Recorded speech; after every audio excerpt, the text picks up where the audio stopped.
Elijah Muhammad did not bring us no mystery spook. Elijah Muhammad did not teach about no mystery spook. You know what I'm saying? That's not what happened.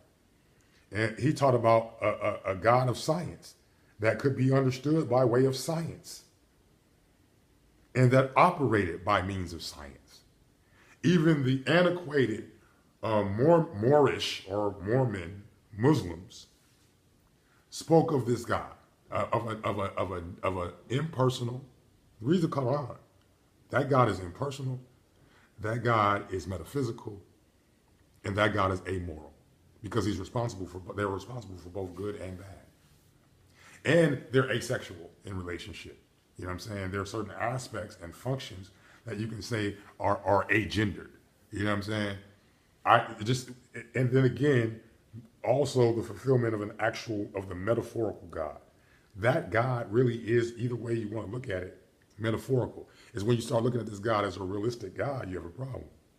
That's the purpose of a personal metaphor in relationship to your personal perception of God, which has to stem from your ethnic or your mimetic and genetic traits that constitute your ethnicity, your culture.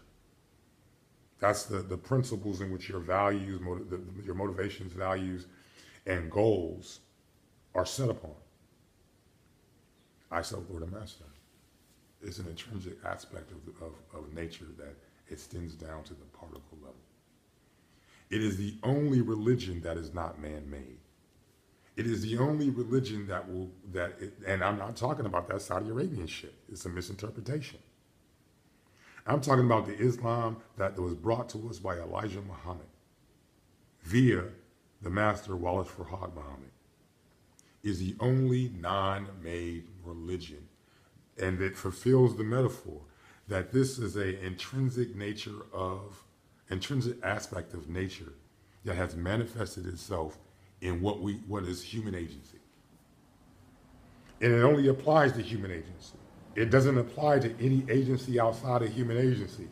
Like I was saying about bees, nature is not, its purpose, its teleology, its purpose is not regulated to jumping from flower to flower, collecting pollen and taking it back to a hive. But it is when it comes to bee agency. Just like this is only applicable to human agency. It's not applicable to bee agency. It's not applicable to flower agency. It's not applicable to lion agency. It's not applicable to other primate agency. Only human agency.